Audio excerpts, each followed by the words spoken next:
ओम नमः शिवाय. नमस्कार मंडळी, स्वागत आहे तुमचं आजच्या व्हिडिओमध्ये. तर मंडळी, महालक्ष्मीचे सुद्धा आपल्या घरात लवकरच आगमन होणार आहे.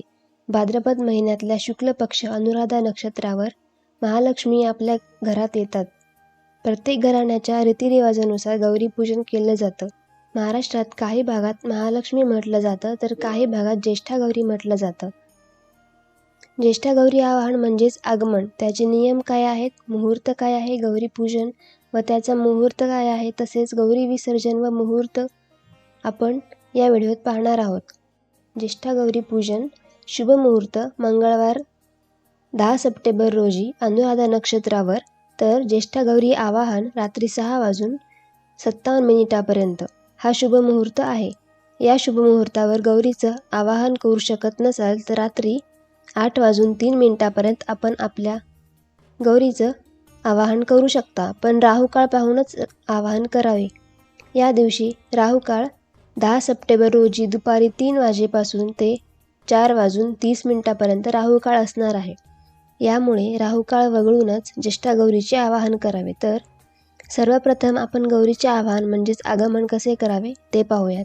अखंड सौभाग्य लाभण्यासाठी स्त्रिया भाद्रपद शुक्ल पक्ष या महिन्यात गौरीचे पूजन करतात. या काळात गौरा ही माहेरवासिनी असते, म्हणून गौरीच्या आगमनापासून ते विसर्जनापर्यंत गौरीचे थाटमाट केल्या जातात आणि गौरीचे स्वागत सुद्धा केले जाते. शुभ मुहूर्तावर रात्री गौरीच्या मुखवट्यांची, त्यांची हाताची व गौरीच्या पिल्लांची म्हणजेच एक मुलगा व एक मुलगी यांची पूजा पण केली जाते. गौरीचे मुखवटे घराबाहेरच्या तुळशीसमोर पाटावर ठेवले जातात. पाटाभोवती रांगोळी काढली जाते. काही भागात गौरीसोबत गणपती सुद्धा ठेवायची रीत आहे. अशी मान्यता आहे की या सणाला गणपती महालक्ष्मीला बोलवण्यासाठी जातो व तिथेच गौरीची ओटी भरली जाते व गौरीच्या डोक्यावर ब्लाऊज पीस ठेवतात.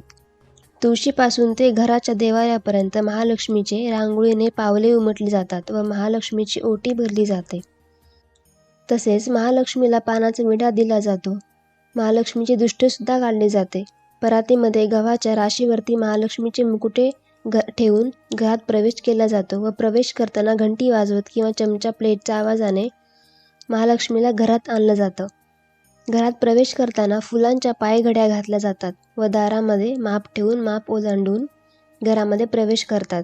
5 प्रकारच्या झाडांच्या पानाच्या सहाय्याने घरामध्ये शुद्ध गंगाजल शिंपडले जाते. गौरीला घरामध्ये आणते वेळेस लक्ष्मी आली घरात, लक्ष्मी आली घरात, सोन्याच्या पावलाने लक्ष्मी आली घरात अशा प्रकारे गर्जना केली जाते. गौराईला घरामध्ये सगळीकडे फिरवलं जातं. घरामध्ये सुखसमृद्धी व लक्ष्मी स्थिर असावी म्हणून प्रार्थना करतात. त्यानंतर घरामध्ये देवाऱ्यासमोर लक्ष्मीला ठेवलं जातं. तेथेच लक्ष्मीची आरती करतात. ज्येष्ठा गौरी पूजन आपण दुपारी 12च्या आत करू शकता किंवा दुपारी 1:30च्या नंतर करू शकता, कारण या दिवशी राहुकाळ दुपारी 12 वाजल्यापासून ते 1:30 आहे. राहुकाळामध्ये महालक्ष्मीचे पूजन करू नये.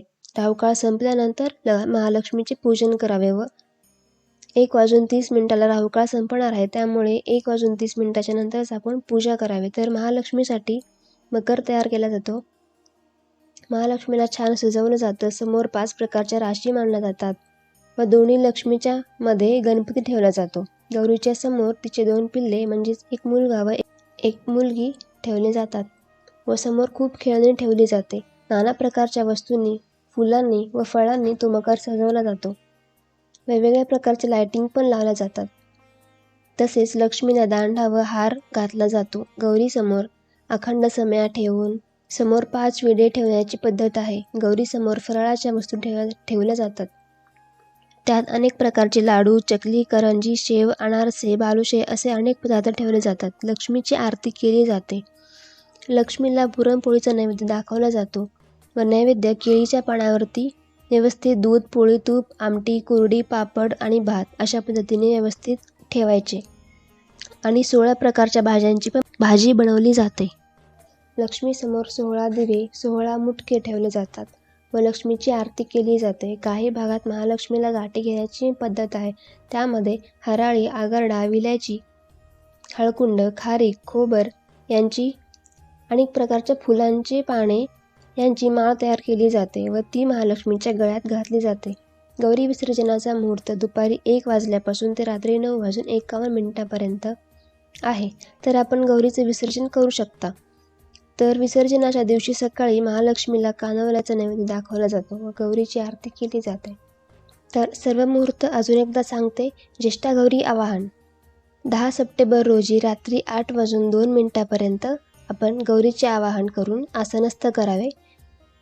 त्यानंतर 11 सप्टेंबर 2024 ज्येष्ठा गौरी पूजन दुपारी 1:30 नंतर आपण गौरीचं पूजन करू शकता. त्यानंतर ज्येष्ठा गौरी विसर्जन म्हणजेच 12 सप्टेंबर 2024 या दिवशी ज्येष्ठा गौरी विसर्जन मुहूर्त दुपारी 1:31 नंतर ते रात्री 9:51 आपण गौरीचे विसर्जन करू शकता.